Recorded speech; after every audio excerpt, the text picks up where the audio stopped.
divide the lectures so they don't get to be too long. But anyway, so what are controllers? Well, we talked a little bit about that. Let me show you what they really are. All right. So controllers are the middlemen. Where are they? First of all, they are located under app, HTTP, and then controllers on this folder right here. Now you can have a subfolder for all the type of controllers. All right. Or you can just put all the controllers in there. Usually we have them under controllers, and there's a Laravel comes with one controller as this version specifies here, controller. All right. So if I double click it, this would be a controller. All right. Now, this control might be a little different from the rest, but because this is the main controller. But let me explain to you a little bit about maybe a keyword that some of you have not seen before: namespace and use. All right. So what is a namespace keyword? What is this? Does this do? Well, namespacing does for functions and classes what scope does for variables. Basically, it allows us to use the same function names or class name in different parts of the same application that we have without causing many problems. All right. So for example, let's say I have a function called, I don't know, run this query. All right. And then I have another function called run this query in the same application. Imagine what would happen if I call the same function name in the same application, right? We will have a problem. Namespacing, what we can do is we can have a namespace like this, right? Namespace, and we got to say, okay, I'm gonna have this function, the first one called what did we say? Run this query. We're gonna have this function run this query, all right? Or we're gonna have in this folder called functions 1. All right. So we have a namespace for that, and this is where we're going to be finding that run this query function for under the directory functions 1. Then the next function, we're going to do it in the second directory, functions 2. You see that? So basically what we do is we organize those functions in different parts of our application. Even though they have the same name, we use a namespace to differentiate the functions. All right, even though they have the same name, so we don't have a collision. All right, so namespace should be clear. If not, go and look it up online. All right, you're gonna find a lot of information. Use, all right, is to import that specific class or namespace to this scope right here, to this file.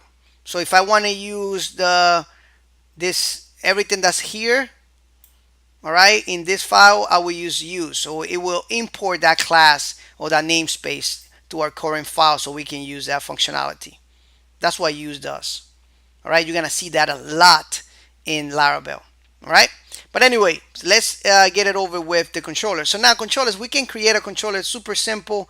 We can right click just like we create another file, new PHP file, whatever, and we can just say post. Let's say, and you got to follow this convention of camel case. All right, post controller, and we just say, and that's it. You created a post controller. All right.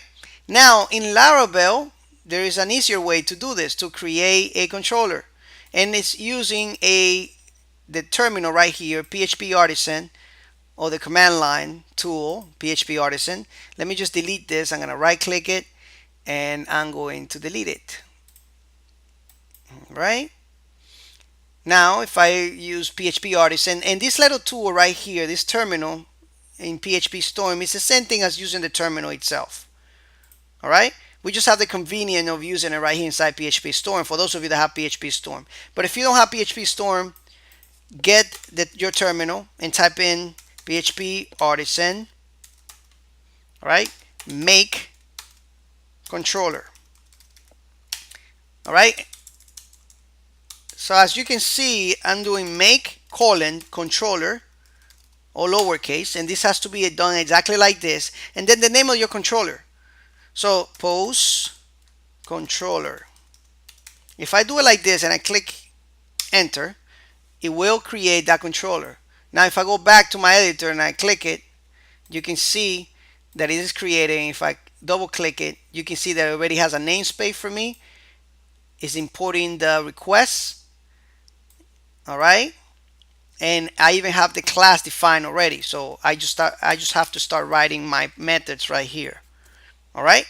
Now I like to use it with the resource, and the resource is something that I'm going to talk to you a little bit about later. But just know that the resource is everything. It's like the CRUD. All right. Create, read, update, delete, and all that good stuff. That's what the resources are going to be. All right. So if I want to create a controller where all my methods, let's say if I have an application that is going to create, read, update, and delete, and I already know that, then I can do it in another way. Let me just delete this real quick. And this time I'm going to use the PHP command tool, right? A terminal, which is the same thing as a terminal here, guys. All right.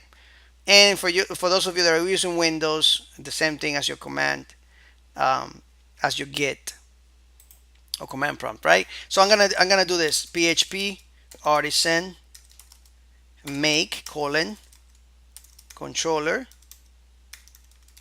and then I'm gonna do this hyphen hyphen resource, and then post controller. Enter. All right. Now if I click the sidebar here, for those of you that have another editor, you can just what you call it. You can just refresh your application. You should do it automatically though.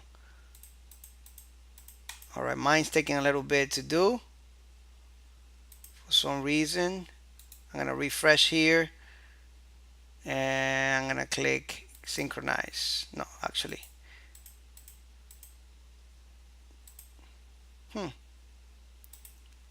Let me do it here.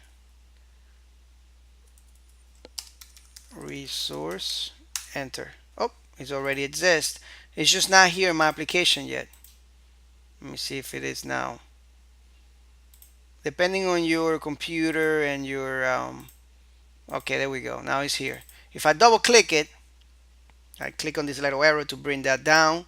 You can see that I created the resource for me. It created the index method that is going to display the home page, create method, store method to save the information in the database, to show, a view, to edit, and even update and destroy.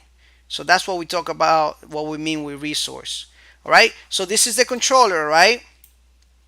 And we can do a lot of things here. This is how we control the information coming from the database and go into the view and back and forth. All right. On the next lecture, I'm going to show you how to use a controller. Okay.